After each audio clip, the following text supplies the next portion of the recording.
Abran sus Biblias, por favor, conmigo en Juan capítulo 13. Gracias, hermano. Juan capítulo 13, versículos 34 y 35. Hemos estado en una serie de predicaciones o sermones en el Evangelio de Lucas, pero vamos a hacer una pausa de varias semanas para dedicarnos a una serie de las frases del Nuevo Testamento unos a otros. Hay unas 25 de estas frases y no vamos a dedicar 25 domingos a ellas. Vamos a hablar de algunas de ellas y en un momento les explico por qué lo haremos así. Juan 13, 34 y 35, lo leo para ustedes, me siguen con su vista por favor, dice así: un mandamiento nuevo les doy, que se amen los unos a los otros. Que como yo los he amado, así también se amen los unos a los otros. En esto conocerán todos que son mis discípulos, si se tienen amor los unos a los otros. Quiero comenzar leyendo una carta que encontré por ahí de un novio que se le escribió a su novia. La carta dice así: te amo tanto que por ti iría hasta el espacio para bajarte la luna y las estrellas y dártelas como un regalo. Te amo tanto que por ti cruzaría todo un desierto con grandes peligros. Te amo tanto que por ti pasaría un río lleno de pirañas y cocodrilos.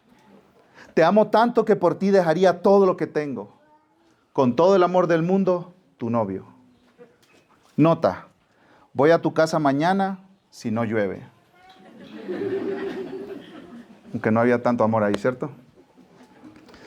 Hoy muchas personas miran el amor como un sentimiento de mariposas en el estómago, que va y viene dependiendo de lo que obtenemos de los demás. Si nos conviene, amamos. Si no nos conviene, no amamos más.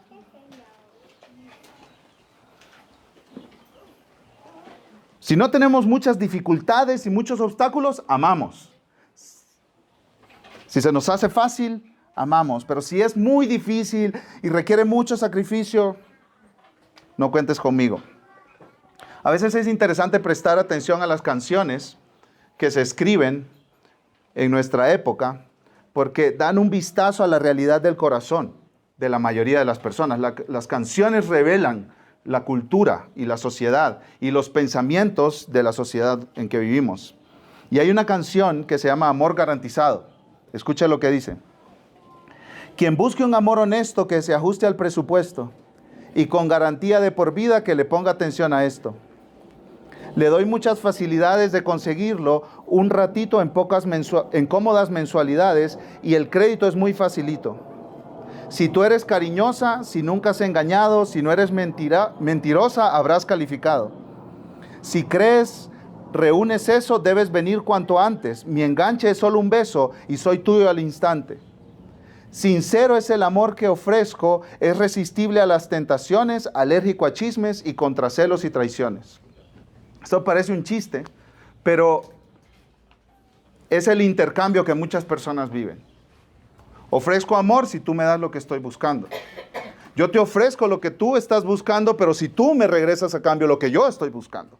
Entonces, las relaciones se vuelven una transacción.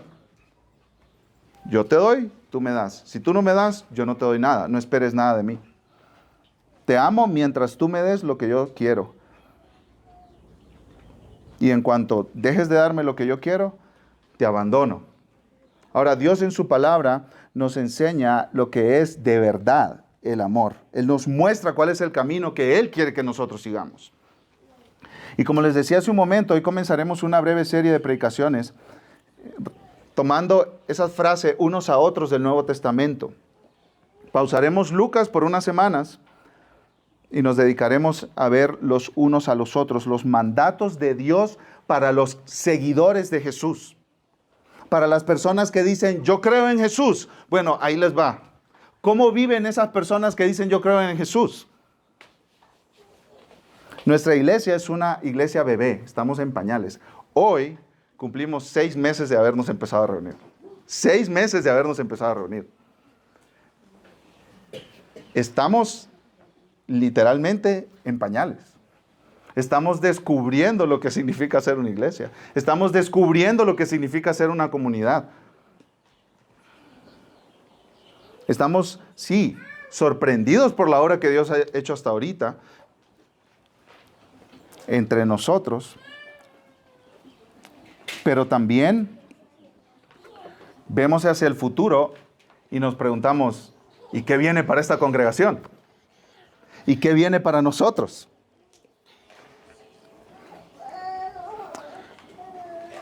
Somos una comunidad joven de creyentes de muchos trasfondos y etapas de madurez. Aquí hay personas de varios países. Aquí hay personas, como escuchamos en los testimonios de bautismo, de varias regiones del país, con diferentes culturas, con diferencias en maneras de ver el mundo, diferentes maneras de comunicarnos, diferentes maneras de tratarnos. Hay personas recién convertidas a la fe, que tienen unas poquitas semanas de caminar con Cristo, y hay otras personas que tienen décadas de caminar con Jesús. ¿Cómo nos relacionamos unos con otros? ¿Cómo serán nuestras relaciones de aquí a otros 6 meses? ¿O de aquí a otros 6 años?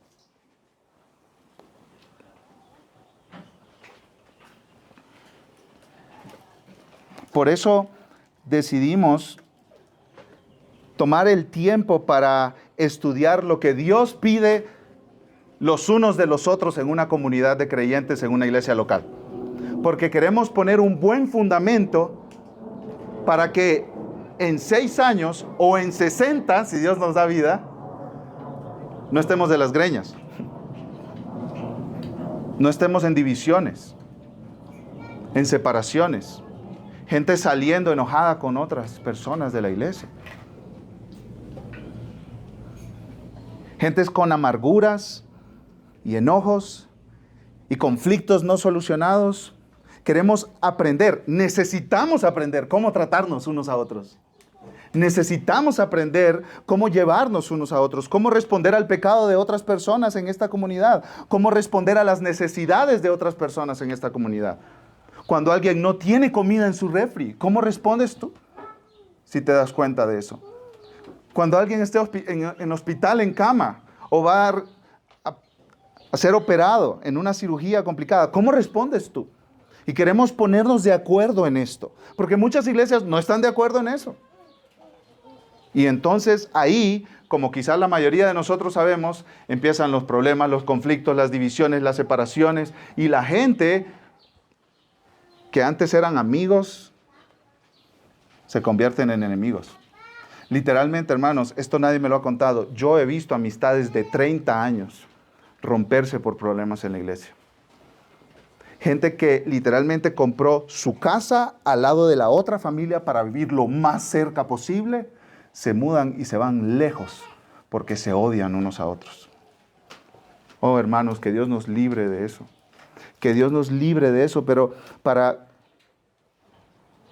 librarnos de eso, Dios ha provisto unos medios de su gracia. Y parte de esos medios es que aprendamos cómo vivir juntos. Ponga usted a 2 pecadores juntos y va a haber problemas. Y si tú eres soltero y dices, no, yo no tengo tantos problemas. Cásate y te darás cuenta lo impaciente que eres, lo irritable que eres, lo enojón que eres, lo egoísta que eres. Necesitamos aprender a vivir en comunidad. Vivimos en la era del iPhone, teléfono mío, iPad, tableta mía, YouTube, tu canal personalizado de televisión, con los algoritmos dándote lo que a ti te gusta. Y Dios nos llama a una comunidad de creyentes y ahora tenemos que vivir con otros. Entonces ya no es iPhone, es WePhone, es que estamos juntos y estamos compartiendo la vida. Entonces, ¿cómo vivimos ahora juntos? Hemos sido adoptados en una familia, somos hijos de Dios, pero no somos hijos únicos. Como el hijo único que pues tiene toda la atención de papá, todos los regalos de papá, toda la atención de mamá, todo el amor y el cariño de mamá. No, somos hijos e hijas de Dios, todos en una familia. Y literalmente la Biblia nos llama una familia. Nos llama que somos una familia. Yo no sé en su familia, pero en mi familia hay momentos de tensión. Uno de mis hijos saca un juguete y el otro no sabía que ese juguete existía. Pero lo ve en la mano de su hermano o de su hermana y comenzó la Tercera Guerra Mundial ahí en la casa. Y eso es en miniatura lo que en una iglesia local sucede a gran escala. Nosotros necesitamos aprender a vivir juntos. Porque Dios no nos ha salvado para aislarnos. Dios no nos ha salvado para mandarnos a una isla. Solitos, 2 palmeritas, una hamaca y agüita de coca. No. Dios nos ha puesto en medio de gente que son pecadores igual que nosotros. Y Él nos dice en su palabra cómo vivir con esos otros pecadores que son como nosotros. 77 veces se menciona en el Nuevo Testamento la frase unos a otros o unos por otros. 77. Es como importante, ¿no es cierto? Cuando te están repitiendo algo. Como los papás, lávate los dientes, lávate los dientes, lávate los dientes, lávate los dientes. ¿Y cuántas veces me va a decir que me lave los dientes? Pues todos los días, mijo. Cuando se levanta y cuando se acuesta, antes de acostarse. ¿Y por qué? Porque es importante. Porque es muy importante. Y Dios nos repite una vez y otra vez y otra vez y otra vez. Y cuéntale 77. Porque Él quiere que aprendamos a vivir unos con otros. Unos con otros. Muchos de estas 77 veces que se repite es el mismo mandamiento. Y el que más se repite es, ámense unos a otros. Ese es el que más se repite. Porque es la base, es el fundamento de la vida en una iglesia. Es el fundamento de la vida en una iglesia. Este sermón se titula Amémonos unos a otros. Y lo que vamos a hacer es que vamos a ir considerando varios pasajes de la Biblia que tienen ese mandamiento, amémonos unos a otros o ámense unos a otros. Y el primero es el que leímos hace un momento, Juan 13, 34 al 35. Un mandamiento nuevo les doy, dice Jesús. Un mandamiento nuevo les doy. Que se amen los unos a los otros. A ver, Jesús, ayúdanos a entender. ¿Un mandamiento nuevo, de verdad? O sea, que nunca Dios había dicho ámense unos a otros. No, claro, Dios ya había dicho que nos amáramos unos a otros. En Levítico 19, 18, dice lo siguiente: no te vengarás ni guardarás rencor a los hijos de tu pueblo. Otra vez lo leo. No te vengarás, no tomarás venganza, ni guardarás rencor o enojo, una raíz de amargura contra tu prójimo, contra los hijos de tu pueblo, o sea, otras personas del pueblo de Israel. Será el mandato para el pueblo de Israel. Otras personas del pueblo de Israel, no guardes rencor contra ellos, no guardes enojo contra ellos, sino que amarás a tu prójimo como a ti mismo. Yo soy el Señor. Levítico 19, 18. Entonces, ahí está el mandamiento, amar a otros. Pero Jesús dice que es un nuevo mandamiento. ¿Cómo así, Jesús? Jesús, cuando dice nuevo mandamiento, está usando una palabra muy específica en el idioma griego. Bueno, ahí en el Evangelio de Juan se usa una palabra muy específica en el idioma griego. Habían 2 palabras para referirse a nuevo en el griego, ¿sí? La primera palabra que yo les quiero mencionar, y esto es un tecnicismo, es algo técnico, es para que entendamos el pasaje más ampliamente y más correctamente. La primera palabra es kairos. Esa es la primera palabra. Kairos. Y esa palabra se refería a algo nuevo cronológicamente. O sea, algo que no estaba, que ahora es nuevo, ¿sí? Como si usted mira a un amigo que conoce de años y de repente lo mira con una camisa muy bonita. Dice, hey, esa camisa es nueva. ¿Qué quiere decir? No la tenía, la compró y ahora la tiene. Es nuevo. ¿Sí? Pero la palabra, esa no es la palabra que usa el pasaje aquí. La palabra nuevo es kainos, que no significa algo nuevo cronológicamente que no había, sino algo nuevo en forma, esencia o calidad. Es como que tú tengas un amigo que tenga una camisa y tú se la conoces porque todo el tiempo la usa, pero siempre está sucia y arrugada. Y de repente la lava y la plancha. Y tú miras a tu amigo llegando y dices, hey, mira, esa camisa se mira como nuevo. Ya la tenía, pero ahora tiene otra forma. ¿Sí? Entonces Jesús dice, un mandamiento nuevo les doy, que se amen unos a otros. Nuevo en forma. ¿En qué sentido? Dos cosas. Primero, este amor es para todos los que pertenecen al pueblo de Dios. En Levítico 19, que lo acabamos de leer, el amor que Dios mandaba era a los hijos de tu pueblo. En otras palabras, tú tienes amigos, compañeros del pueblo de Israel, ámalos. Pero ahora el pueblo de Cristo se compone de todo tipo de personas de todas las partes del mundo, de todos los idiomas, de todos los colores de piel, de todos los enredados y desenredados de cabello, de todos los colores de ojos, de todas las clases sociales, todo tipo de personas. Entonces, este amor es nuevo porque no es solo para los judíos, este amor es para todos los redimidos por la sangre de Cristo. Dice Richard Phillips, un comentarista, el mandamiento de Levítico dirigía el amor al prójimo judío, israelita.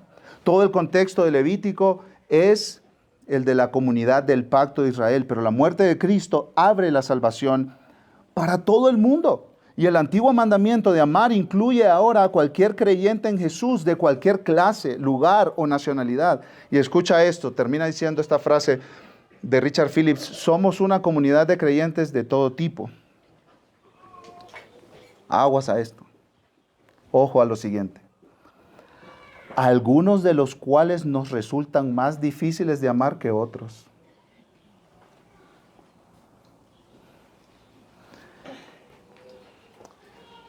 Jesús está hablando con sus discípulos y les dice, un nuevo mandamiento les doy, que se amen unos a otros. Y ustedes recuerdan que en el Evangelio de Lucas hemos visto qué tipo de hombres eran estos, ¿cierto? Habían pescadores y también había un cobrador de impuestos que los extorsionaba a ellos, ahí, Mateo.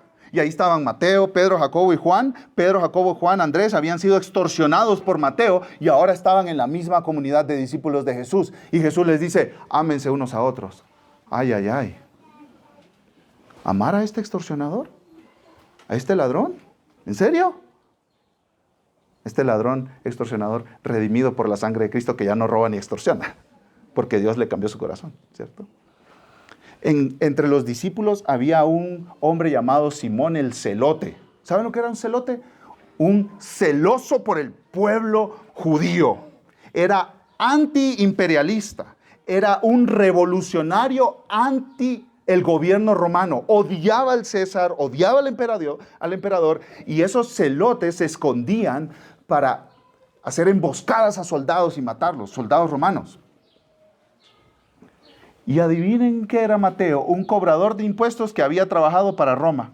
O sea, tenemos aquí, políticamente hablando, a un celote que era un antiimperialista, antiimperio romano, y tenemos aquí un pro-imperio romano. Y Jesús les dice, ámense unos a otros. Si estos eran enemigos a muerte. Se querían descabezar el uno al otro. Ámense el uno al otro. Ahora, mira ahí a tu lado, atrás de ti. Eso es que tú dices, a este le falta un tornillo.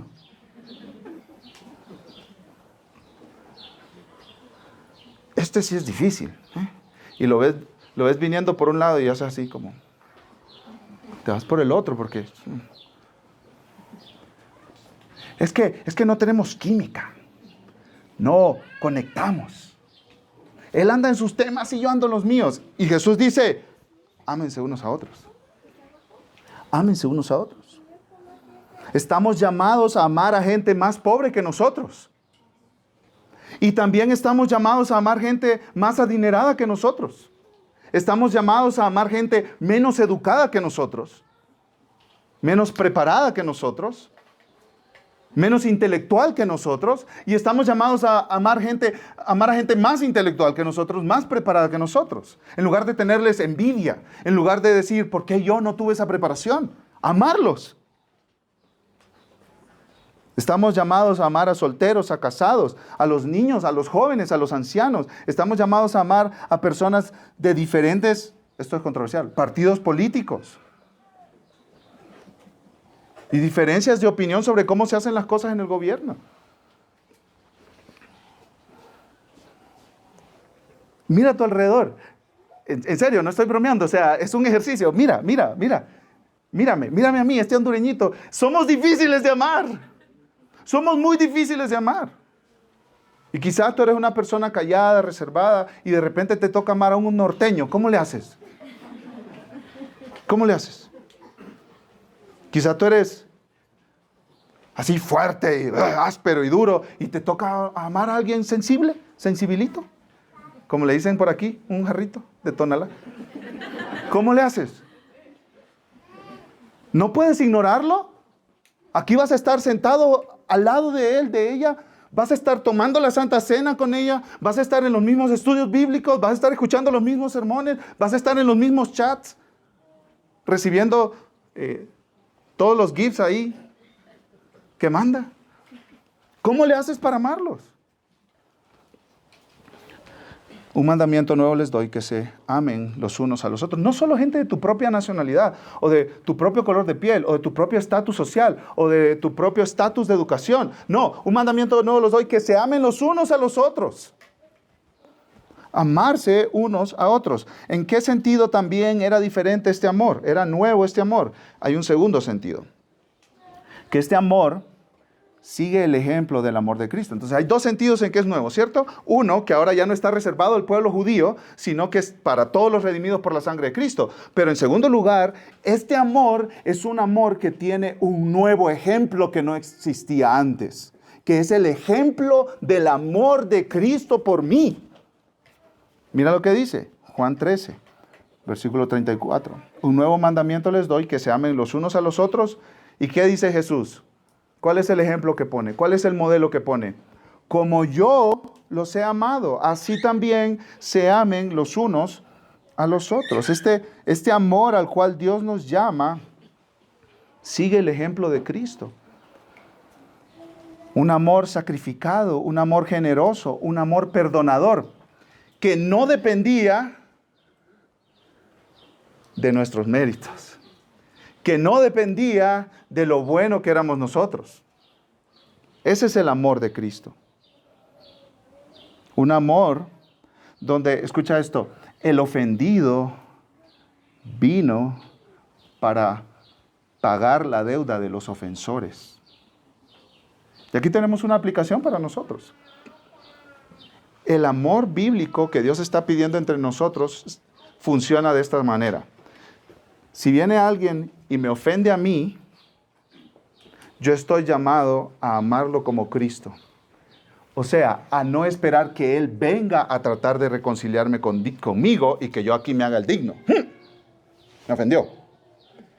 Que se humille antes de que yo tome otra vez la relación con Él, ¿cierto? ¿Cómo fue el amor de Cristo? El ofendido tomó la iniciativa para acercarse al ofensor. Si alguien te ofende, Cristo dice, ámalo como yo te amé a ti, yo te busqué, yo te vine a traer de donde tú estabas lleno de rebeldía contra mí, lleno de pecado contra mí, lleno de odio contra mí, y yo te saqué de ahí. Entonces, si tú eres el ofendido, Dios dice, ve, busca a tu hermano, habla con él, pregúntale cómo está, pregúntale cómo pueden restaurar la relación. Eso es lo que sucede entre creyentes. Y mira lo que dice el último versículo, el versículo 35. Juan 13:35. En esto conocerán todos que son mis discípulos. ¿Cómo va a conocer el mundo que nosotros somos seguidores de Jesús? ¿Cómo va a decir el mundo entero, esta gente sigue a Jesús? ¿Cómo? Si se tienen amor los unos por los otros. Había un apologeta cristiano del siglo pasado que se llama Francis Schaeffer. Apologeta significa un defensor de la fe cristiana. Y él, comentando sobre estos versículos, dice: Dios dio al mundo el derecho de juzgarnos por nuestro amor.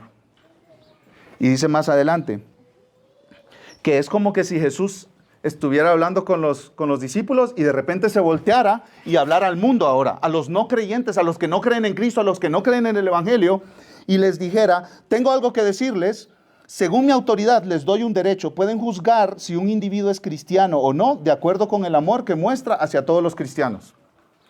O sea, si hay aquí gente que no conoce a Jesús, ustedes pueden juzgarnos a nosotros.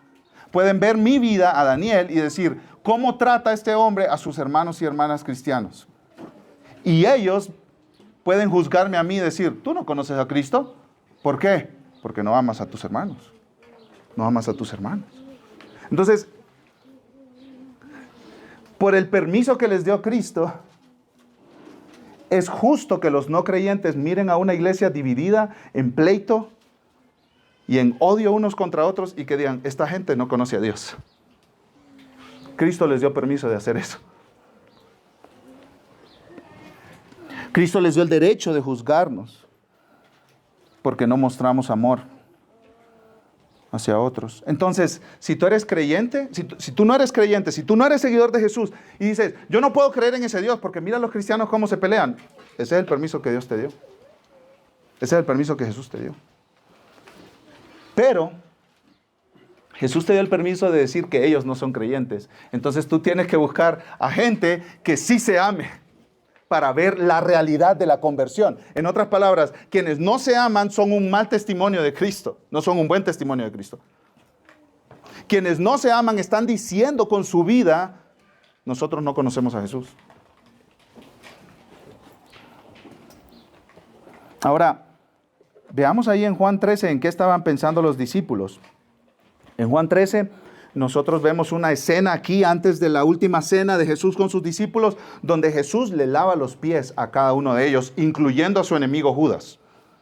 Jesús le lava los pies, incluyendo a Judas, su enemigo. ¿Sí? Una demostración de amor también de nuestro Salvador Jesús.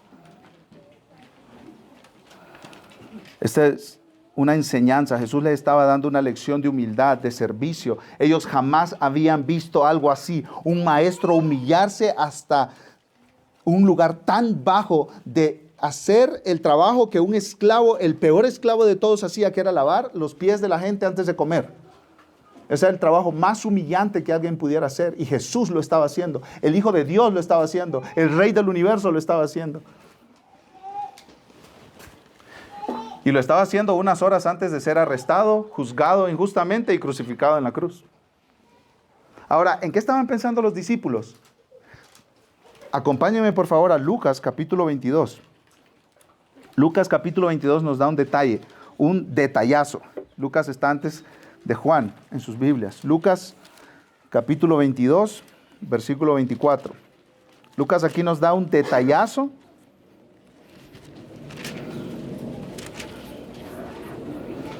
de lo que estaban pensando los discípulos en ese momento. Lucas 22, 24. Están ahí, en la última cena, están ahí, a punto de salir al huerto de Getsemaní, están ahí listos para irse. Jesús acaba de instituir la Santa Cena, la Cena del Señor. Jesús acaba de lavar los pies de ellos. Jesús les acaba de decir que se amen unos a otros como Él les ha amado. Y miren lo que dice Lucas 22, 24. ¿Están conmigo, mis hermanos? Sí, ahí están. Dice: surgió también entre ellos una discusión sobre cuál de ellos debía ser considerado como el mayor. Jesús les acaba de lavar los pies. Jesús les acaba de servir. Y Jesús va a ir a la cruz por ellos. ¿Y ellos en qué están pensando? A ver quién es el vicepresidente. A ver quién es el segundo al mando. Jesús es el rey y Él tendrá un trono. Ah, yo quiero el de la derecha porque ese es el de más autoridad. Y ellos están hablando eso en el contexto de la última cena, cuando Jesús les acaba de decir, un nuevo mandamiento yo les doy, que se amen los unos a los otros. Qué malos esos discípulos, ¿cierto? Qué horribles. Qué egoístas. Qué desconsiderados. Mira a tu lado. Ahí hay gente igualita a ellos. Mira para el frente, mírame a mí. Ahí estoy yo.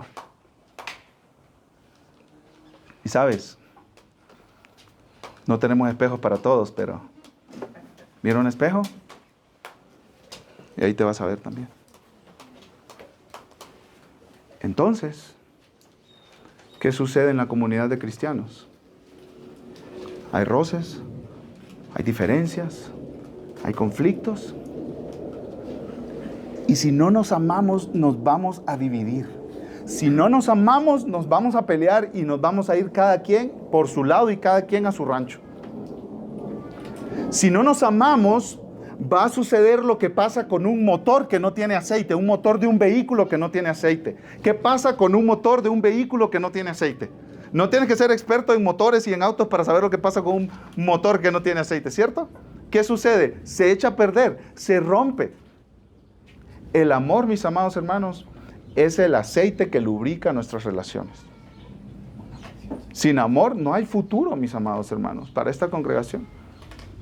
Si yo no los amo a ustedes como Cristo me amó a mí, vamos a terminar en pleitos irreconciliables. Y si ustedes no me aman a mí, por más que ahorita me quieran y me abracen y me digan qué bueno verlo, yo voy a hacer algo en algún momento que les va, si no es que ya lo he hecho, que los va a ofender, que los va a disgustar, que les va a molestar, que les va a causar tristeza. Y lo que nos va a mantener unidos es el amor que nos tenemos el uno al otro. Es que nos decimos, yo estoy aquí, no me voy de tu lado, pero te ofendí, pero te amo. Vente para acá. No te voy a evitar, no te voy a sacar la vuelta, no te voy a dejar de contestar el teléfono, no te voy a dejar de contestar los mensajes. Vente, que te amo. Yo me acuerdo una vez que yo ofendí a mi papá en frente de personas. Dije una ofensa que yo inmediatamente vi en su rostro que, cómo le dio tristeza a mi papá. Cómo le dio tristeza a mi papá. Y él se me acercó, me dio un abrazo en frente de la gente, me dio un beso y me dijo, hijo, te amo. Me derrumbó por dentro. Mi comentario no fue intencional, no es como que yo le quería hacer daño en ese momento, pero me derrumbó. Fue un comentario desconsiderado, fue un comentario irrespetuoso para mi papá. Y él se acercó, me abrazó y me dijo, te amo. En otras palabras, el pecado que tú cometiste contra mí no me va a alejar de ti. Más bien, más cerca me va a tener a ti. Y ese es el amor de Cristo por nosotros. Cuando tú pecas, Cristo te dice, vente que más cerquita te quiero. Vente que más quiero que tú experimentes mi amor por ti. Ese es el amor de Cristo. Ese es el amor de Cristo. Hay otros pasajes que nos hablan de esta frase unos a otros. Ámense unos a otros. Voy a mencionarlos, no tienen que buscarlos ni escribirnos, no lo vamos a leer, excepto uno de ellos en Primera de Juan al final de la Biblia. Pero pasajes que dicen también el mandamiento de amarnos unos a otros, para que podamos captar la importancia de esto. No es solo una vez que nos dice ámense unos a otros, sino múltiples veces, ¿cierto? Juan 15, 12 al 17, Romanos 12, 9 al 10, Romanos 13, 8, Gálatas 5, 13, Primera Tesalonicenses 3, 12, Primera Tesalonicenses 4, 9, Segunda Tesalonicenses 1, 3, Primera de Juan 1, 9 al 11, Primera de Juan 3, 10 al 18, que ahí vamos a ir en un minuto. Primera de Juan 3, 23, Primera de Juan 3, 4, 7, Primera de Juan 4, 11 al 12, Segunda de Juan versículo 5. Es como que Dios te lo está poniendo por todos lados para que tú lo veas. Hey, mira esto, mira esto, mira esto. Yo quiero que ustedes se amen unos a otros. Dios dice, cristianos, ¿tú dices que eres seguidor de Jesús? Sí. Ama al que está ahí contigo. Ámalo. Ama al que no es amable, al que no es digno de amar. Ama al que no merece ser amado. Como tú no merecías ser amado. Y el Padre te amó infinitamente a través de la obra de Jesús. Entonces ahora quiero que vayamos a 1 de Juan capítulo 3, versículo 10 en adelante. 1 de Juan capítulo 3, versículo 10 en adelante. Aquí encontramos otra vez el mandamiento de amar a otros. 1 de Juan 3:10 dice, en esto se reconocen los hijos de Dios y los hijos del diablo. No todas las personas son hijos de Dios. Hay personas que son hijos de Dios y hay personas que son hijos del diablo. Los hijos del diablo son aquellos que no han creído en Jesús como su Salvador. Ellos son los hijos del diablo. Ellos no tienen a Dios por padre, ellos tienen al diablo por padre. ¿Sí? Esto es muy severo. Si no te has arrepentido de tus pecados, si no crees en Jesucristo como tu Salvador, eres hijo de Satanás y haces las obras de Satanás. En esto se reconocen los hijos de Dios y los hijos del diablo. Todo aquel que no practica la justicia no es de Dios. Tampoco aquel que no ama a su hermano. El que no ama a su hermano es un hijo del diablo. Eso es lo que dice ahí este versículo. Es tajante, ¿no es cierto? Es muy cortante. Esto es hasta ofensivo para las sensibilidades modernas. Si no amas a tu hermano, es hijo del diablo. Versículo 11. Porque este es el mensaje que ustedes han oído desde el principio, desde el momento que escucharon el Evangelio. Y ahí está el mandamiento, que nos amemos unos a otros. Ahora, déjenme explicarle un poquito del contexto de las iglesias a quien Juan les escribe esta carta. Estas iglesias tenían un problema con falsos maestros, personas que enseñaban mentiras acerca de Dios y su palabra. Eran pastores en muchas iglesias quizás, eran líderes en muchas iglesias, maestros de grupos en casa en muchas iglesias y estaban enseñando falsedad. Una de las cosas falsas que ellos enseñaban era que si tú querías conocer a Dios de verdad, tenías que tener un conocimiento ultra secreto. Tenías que ser iniciado en un conocimiento muy especial. Entonces, ellos decían que para conocer a Dios tenías que elevarte a una posición más alta. Y estos falsos maestros, como consecuencia de su teología, despreciaban a quienes no tenían este conocimiento especial o secreto. Juan comienza diciendo ahí en 1 de Juan, Dios es luz y no hay ningunas tinieblas en él. ¿Qué quiere decir eso? Que Dios no está escondido en un lugar secreto para que solo unos pocos iniciados lo conozcan. No, Dios es luz y Él no está escondido. Él puede ser conocido por cualquier persona, por más mínimo conocimiento intelectual que tenga. Y estos iluminados, estos hombres y estas mujeres iluminados, despreciaban, humillaban y tomaban en menos a los comunes sin el conocimiento especial. Y entonces los hermanitos de la iglesia hacían así, bueno, pero es que yo no tengo el conocimiento que dicen ellos.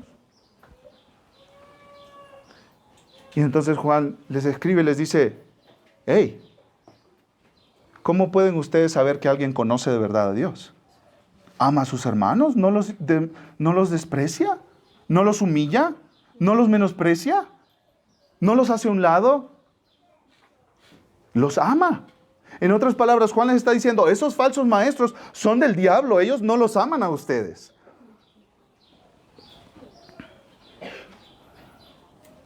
Juan está ayudando a estos hermanos que tenían duda, ¿conozco a Dios o no? Yo no tengo ese conocimiento que ellos dicen.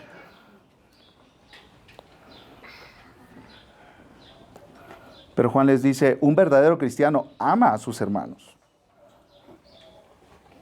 ¿Cómo puedo saber con seguridad si soy hijo de Dios, si estoy en la verdad? Bueno, yo puedo saber con seguridad si estoy en la verdad, si soy hijo de Dios, si yo amo a mis hermanos. Y luego Juan pone un ejemplo de odio. Primera de Juan 3:12. No como Caín, que era del maligno y mató a su hermano. ¿Ustedes saben cuál es la palabra ahí? Mató, descuartizó. Eso es destazó, es el trabajo de un carnicero.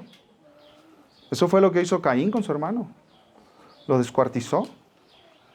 ¿Y por qué causa lo mató? Dice Juan, porque sus obras eran malas y las de su hermano justas. Hermanos, no se maravillen si el mundo los odia. Nosotros sabemos que hemos pasado de muerte a vida porque amamos a los hermanos. El que no ama permanece en muerte. Y ahí la palabra ama es una palabra que habla de una acción continua. El que no ama y sigue amando y sigue amando y sigue amando y continúa amando una y otra vez y un día y otro y otro y otro. El que no hace eso no conoce a Dios.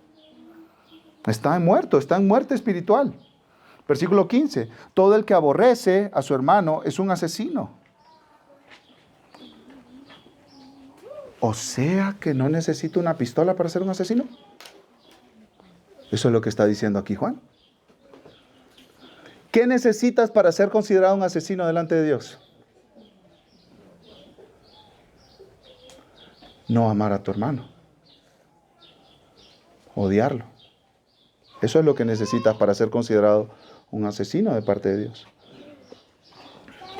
Como a veces el asesinato es físico, pero la mayoría de ocasiones los asesinatos son con el corazón. Asesinamos la reputación del otro hablando mal de él. Asesinamos emocionalmente a otros con insultos y con ofensas. Asesinamos a otros deseándoles mal. Asesinamos a otros como negándole el acceso a mi vida. Digamos, un papá, un hijo tiene sus hijos y está enojado con su papá. Y no le permite ver a sus nietos. Entonces, este hombre mató a su papá para sus hijos.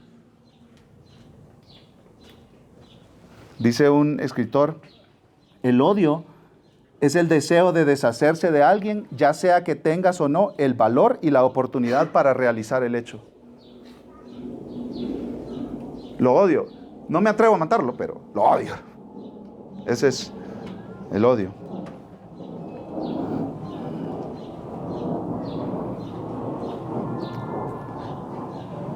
Y quizá la mayoría de nosotros podemos decir, o todos, pero yo no he matado a nadie. Mira el versículo 14. Nosotros sabemos que hemos pasado de muerte a vida porque amamos a los hermanos. El que no ama permanece en muerte. Todo aquel que aborrece a su hermano es un asesino. Y ustedes saben que ningún asesino tiene vida eterna permanente en él. No es necesario llegar al punto al cual llegó Caín, el carnicero. No es necesario. Lo único que necesitas para ser condenado es no amar a alguien, sino odiarlo. Pero después Juan nos pone el ejemplo de Jesús. Miren conmigo el versículo 16, primera de Juan 3:16. En esto conocemos el amor, en que Él, Jesús, puso su vida por nosotros. También nosotros debemos poner nuestras vidas por los hermanos. Pero el que tiene bienes de este mundo y ve a su hermano en necesidad y cierra su corazón contra él, ¿cómo puede morar el amor de Dios en él? Hijitos, no amemos de palabra ni de lengua, sino ¿cómo? De hecho y en verdad.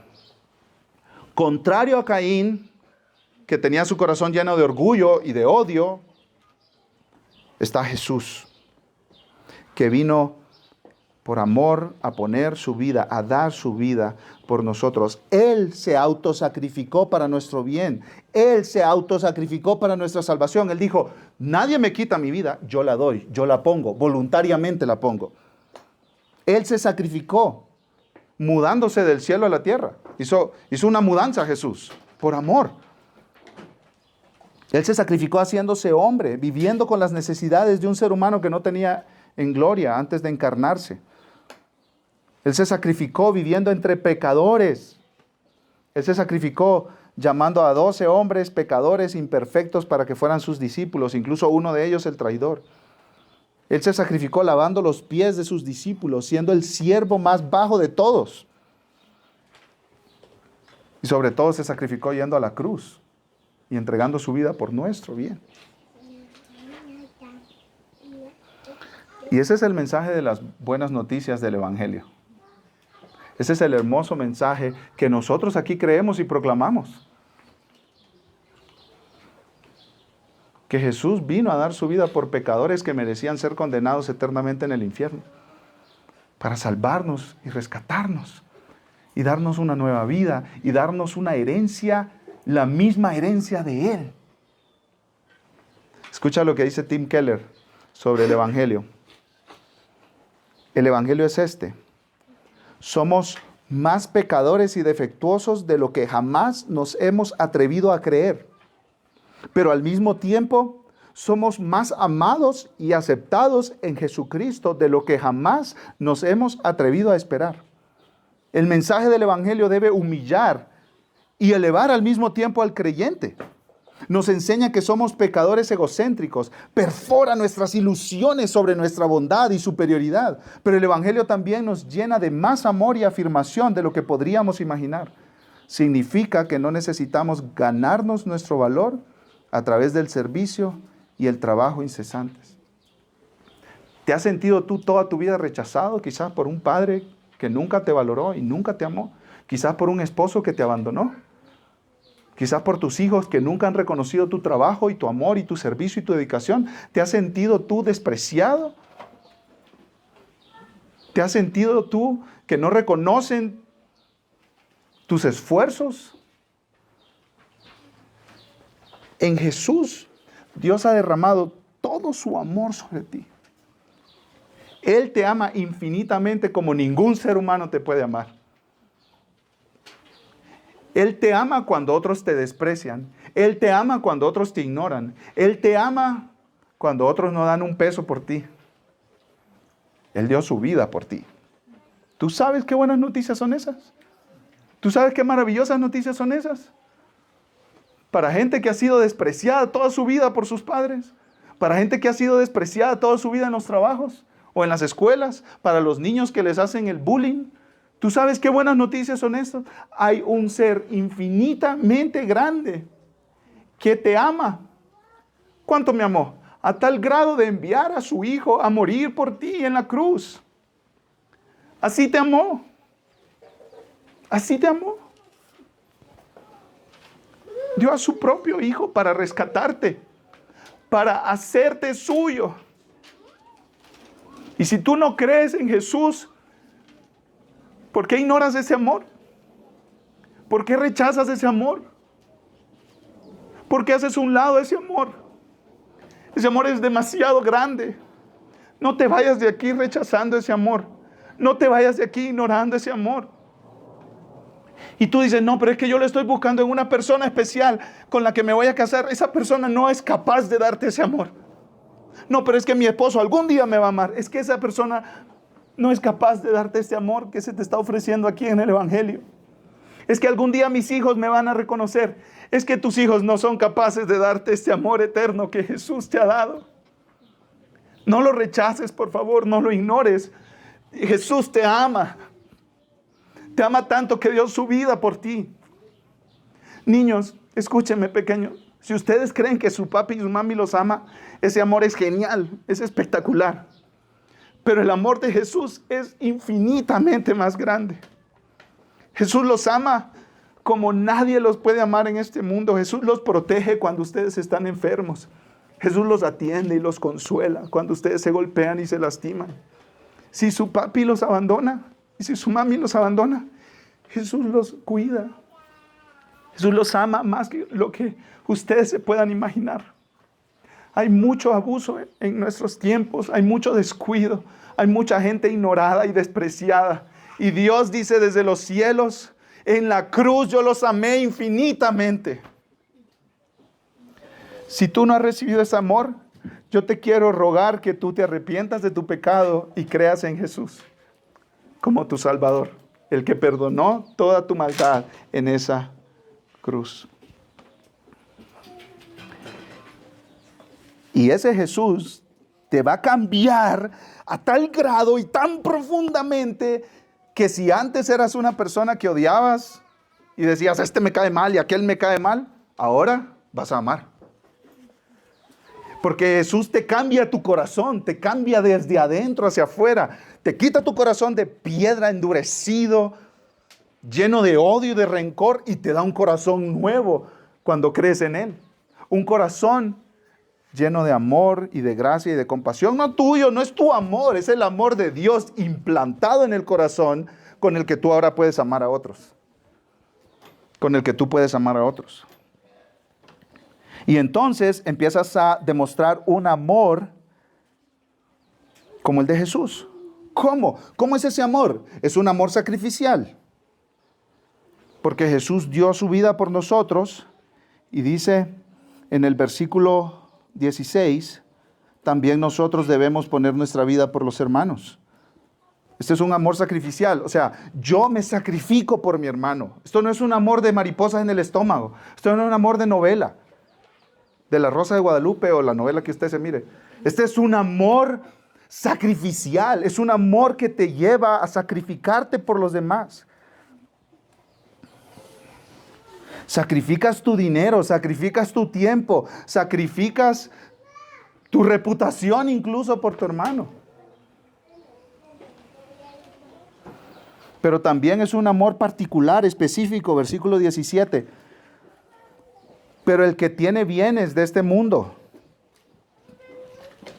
el que tiene dinerito, el que abre su app del banco y hay varias cifras ahí.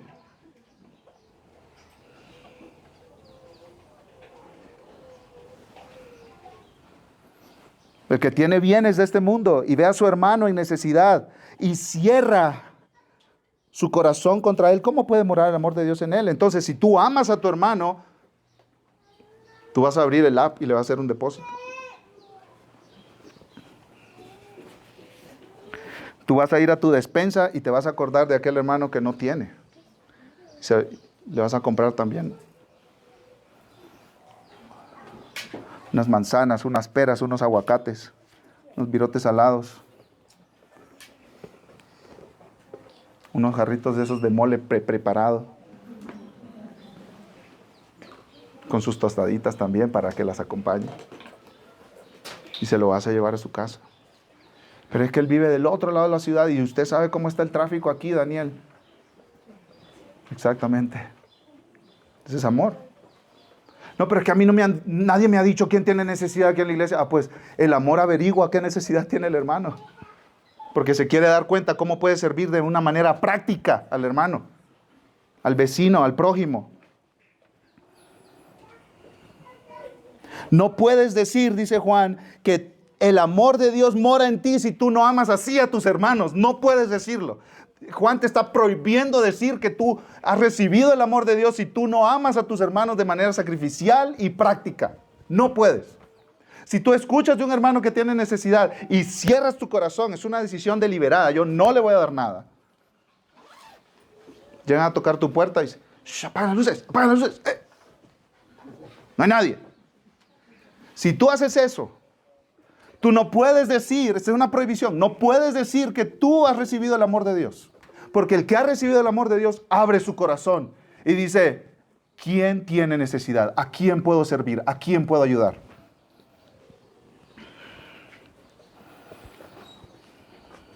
Ese amor es particular, específico.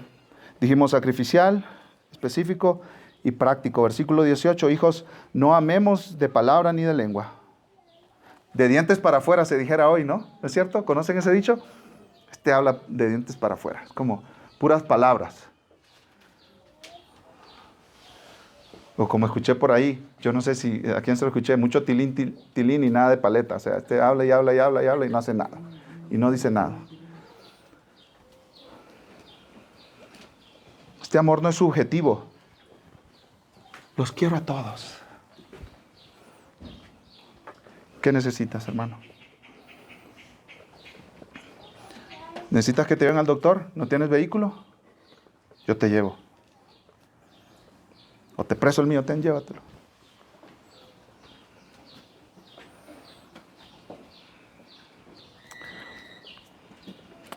Yo quiero terminar pidiéndoles que me acompañen al Evangelio de Lucas.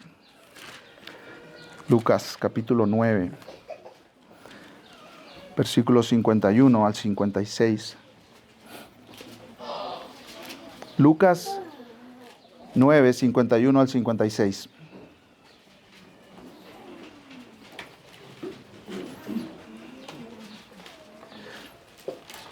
¿Quién escribió el Evangelio de Juan? Es una pregunta obvia, ¿no? ¿Quién escribió el Evangelio de Juan? Juan. ¿Y quién escribió la primera carta de Juan? Juan. Ahora, ¿cómo era Juanito? ¿Cómo era Juanito? A ver, preguntemos, ¿cómo era Juanito? Era siempre bien amoroso y paciente y considerado. ¿Cómo era Juanito? Juanito era tremendo. Jesús les puso un apodo a Juanito y a su hermano. Hijos del trueno. ¿A qué le suena eso? En mi rancho dirían mecha corta. Como un cohete de esos de Navidad. Juegos pirotécnicos. Si le gusta el término más dominguero. Que tiene una mechita súper corta. ¿Y qué pasa si usted le pone fuego a eso? Le explota, y si se descuida en la mano le explota también. ¿Sí? Así dicen en mi rancho. No sé cómo dirán en el suyo. Pero Jesús en su rancho les dijo hijos del trueno. Mire aquí lo que dice. Lucas 9:51. Sucedió que cuando se cumplían los días de su ascensión, Jesús con determinación afirmó su rostro para ir a Jerusalén. En otras palabras, Jesús puso en su mente la certeza: voy a Jerusalén a morir. Versículo 52. Y envió mensajeros delante de él, y ellos fueron y entraron en una aldea de los samaritanos para hacer los preparativos para él. Pero no lo recibieron porque sabían que había determinado ir a Jerusalén. Ahí están Juan, Jacobo, no sé quién otros más, llegando al pueblito y diciendo: hey, posada, por favor. Y esta era una sociedad muy hospitalaria. Tenemos que entender eso, que cualquier persona extraña que llegara, la gente del pueblo corría a atenderlos. Literalmente iban a buscarlos: véngase a casa, por favor. Y se peleaban para que se quedaran en su casa y se hospedaran en su casa y darles de comer. Esta era una sociedad muy hospitalaria con los extraños. Entonces, que hayan hecho esto es una ofensa enorme. Esta es una ofensa terrible. ¿Cómo es posible que nos hayan rechazado al Maestro que es Rey del universo? Versículo 54. Al ver esto, sus discípulos, específicamente Jacobo y Juan, dijeron: Señor, ¿quieres que mandemos que descienda fuego del cielo y los consuma? ¿Pueden ver amor ahí? ¿Misericordia? ¿Compasión? No, ahí podemos ver enojo, ira, odio, aborrecimiento. Eso es lo que podemos ver ahí. ¿Y cómo es que ese hombre se convirtió en el discípulo del amor? Hay una historia que no está en la Biblia, pero la cuentan los que fueron discípulos del apóstol Juan. Juan murió de anciano. Después de sufrir mucho por Cristo, él murió de anciano. Y los discípulos de él cuentan, y quedó registrado en la historia, que en los últimos días de Juan, él era ancianito, casi de 90 años, y quería ir a la iglesia, pero no podía solo porque era muy débil. Entonces sus discípulos lo cargaban y lo llevaban a la iglesia. Lo sentaban y él comenzaba a enseñar. Y en sus últimos años, todo lo que él repetía era: hijitos, ámense unos a otros. Hijitos, ámense unos a otros. Hijitos, ámense unos a otros. Y de repente, a alguno de sus discípulos se le ocurrió preguntar: ¿por qué no repites tanto eso? Y él dijo: porque solo una cosa es necesaria, que se amen unos a otros. Y si hacen eso, agradarán a Cristo.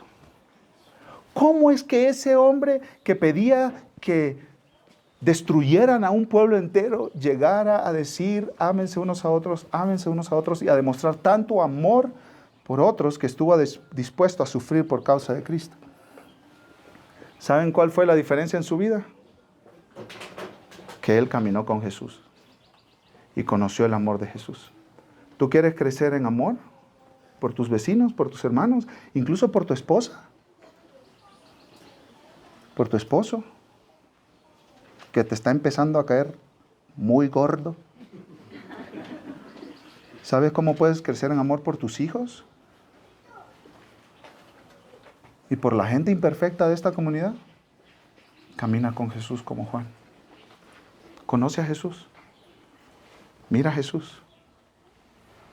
Míralo colgado ahí en esa cruz sufriendo por pecadores.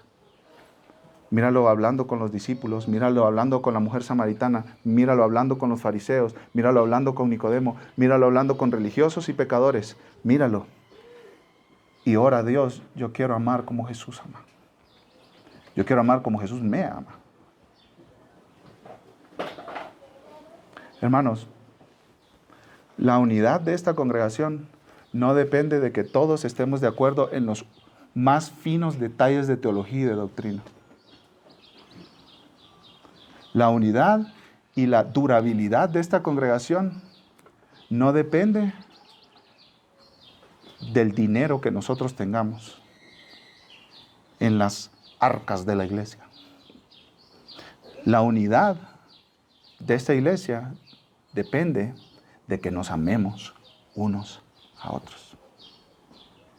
Y solo Jesús nos puede enseñar a amarnos unos a otros. Así que caminemos con Jesús. ¿Qué les parece? Caminemos todos juntos con Jesús hasta que Él venga por nosotros. Vamos a orar. Amado Dios, te damos gracias por tu palabra. Señor, somos una iglesia muy joven. 6 meses apenas de estarnos reuniendo. Señor, enséñanos a amar, Padre. Enséñanos a amar gente difícil de amar. Enséñanos a amar a gente muy diferente a nosotros, quizás de otros países o quizás de otras regiones del país. Enséñanos a amar gente de otra cultura, Señor, que quizás no viene de un hogar como el de nosotros o no viene de un trasfondo como el de nosotros. Señor, enséñanos a amar, porque nuestra iglesia depende de eso, Señor. Padre, si no nos amamos, en un poco tiempo vamos a estar peleándonos y dividiéndonos y enojados unos contra otros y llenos de rencor unos contra otros. Y vamos a decirle al mundo que nosotros no conocemos a Cristo porque no nos amamos. Señor, danos amor, Padre, unos por otros.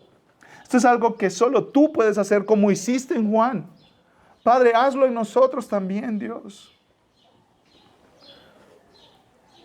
Y te pido por aquellas personas que están aquí, que no han experimentado ese amor tan grande y ese amor tan dulce, el amor de Cristo. Señor, ayúdales a que vean ese amor, Padre. Que no se vayan de aquí buscando otros amores que jamás los saciarán, que jamás los llenarán, que jamás cubrirán sus expectativas. Señor, ten misericordia de ellos y dales ese amor para que ellos puedan experimentarlo desde dentro, Padre. Es un amor que sacia al ser humano, es un amor que nos hace ver que somos bien recibidos por el Rey del universo. Señor, ten misericordia, Padre, hoy mismo, que muchos vengan a Jesús. Te lo pedimos en su nombre. Amén. Amén.